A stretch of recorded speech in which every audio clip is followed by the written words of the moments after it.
Guys, welcome to my channel. আমি রুমা, তোমরা আছো আমার সাথে।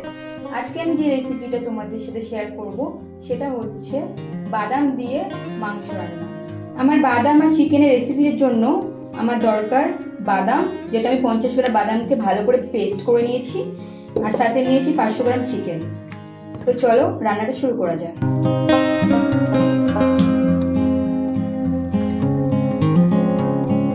কড়াইটা গরম হওয়ার পরে আমি 3-4 চামচ সর্ষের তেল অ্যাড করে নিলাম। মশলাগুলো যাতে কড়াইয়ের গায়ে না লেগে যায় তার জন্য তেলটা ভালো করে নেড়ে নেব।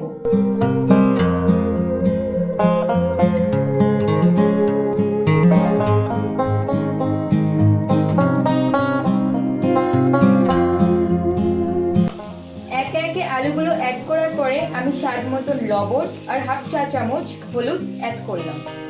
এই রেসিপিটায় আমি 500 গ্রাম চিকেনের জন্য বড় সাইজের 4 পিস আলু কেটে হাফ করে নিয়ে অ্যাড করেছি। আলুগুলো আমি ভালো করে নেড়ে ভেজে নিচ্ছি যত সময় পর্যন্ত ব্রাউন কালার না আসছে।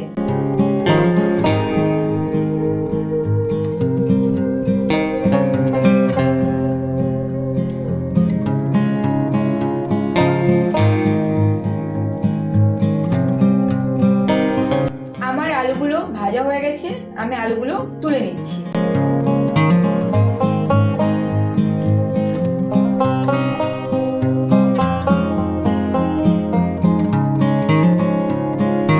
আলু ভাজা তেলের মধ্যেই আমি একটা তেজপাতা, 1 কুচি দারচিনি, 3টে ছোট এলাচ আর 3 পিস লবঙ্গ অ্যাড করে আমি হালকা ভেজে নিচ্ছি।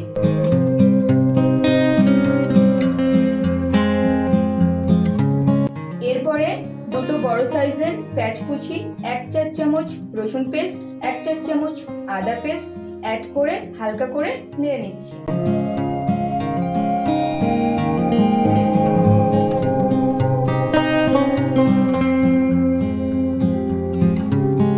আমি অল্প পরিমাণে তেল অ্যাড করে হালকা নেড়ে নিলাম। এরপর একে একে আমি মশলা অ্যাড করব। স্বাদ মতন লবণ, হাফ চা চামচ হলুদ, হাফ চা চামচ গোলমরিচ গুঁড়ো, হাফ চা চামচ লঙ্কা গুঁড়ো, হাফ চা চামচ জিরা গুঁড়ো আর হাফ চা চামচ মিট মশলা গুঁড়ো।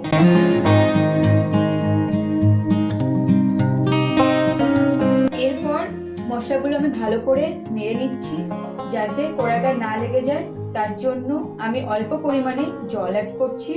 এর ফলে আমার মশলাটা কষাও হয়ে যাবে আর মশলার কাঁচা ফ্লেভারটাও থাকবে না।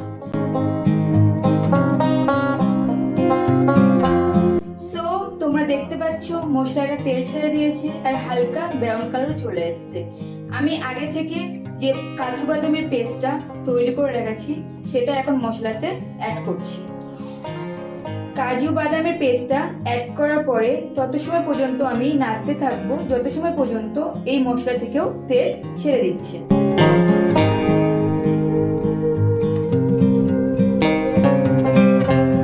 তোমরা দেখতে পাচ্ছ মশলাটা পুরো তেল ছেড়ে দিয়েছে, একদম রেডি। এবার আমি এতে চিকেনটা অ্যাড করছি।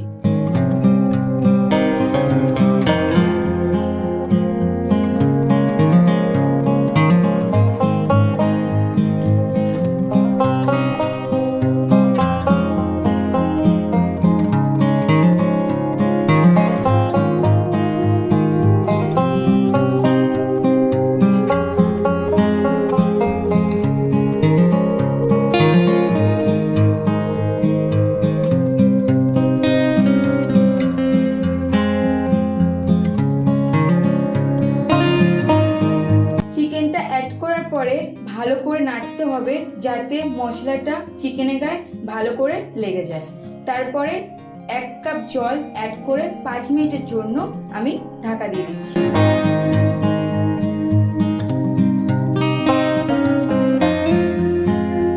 ঢাকনাটা খুলে নেওয়ার পরে আপনারা দেখতেই পাচ্ছেন চিকেনটা অনেকটা কষিয়ে এসছে। তারপর আমি এটা ভালো করে নেড়ে নেব যাতে চিকেন আর মশলা কড়ার গায়ে না লেগে যায়।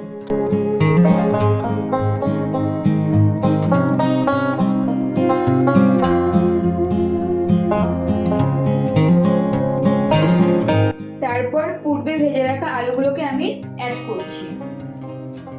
আলুগুলো অ্যাড করার পরে চিকেন আর আলু ভালো করে নেড়ে কষিয়ে নিচ্ছি।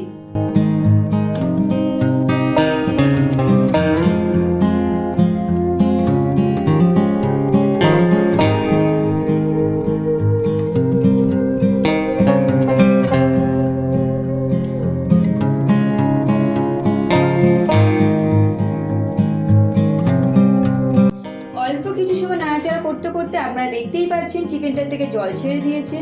যারা এই রেসিপিটাকে একটু ঝোল ঝোল করে পরিবেশন করতে চান অবশ্যই তারা একটু জল দিয়ে ফুটিয়ে নেবেন। যেহেতু আমি এই রেসিপিটাকে কষা কষা করে পরিবেশন করব, তাই আমি এখন কোনো রকম জল অ্যাড করছি না। সামান্য একটু কষিয়ে নিলেই রেডি হয়ে যাবে আমার বাদাম চিকেন রেসিপি।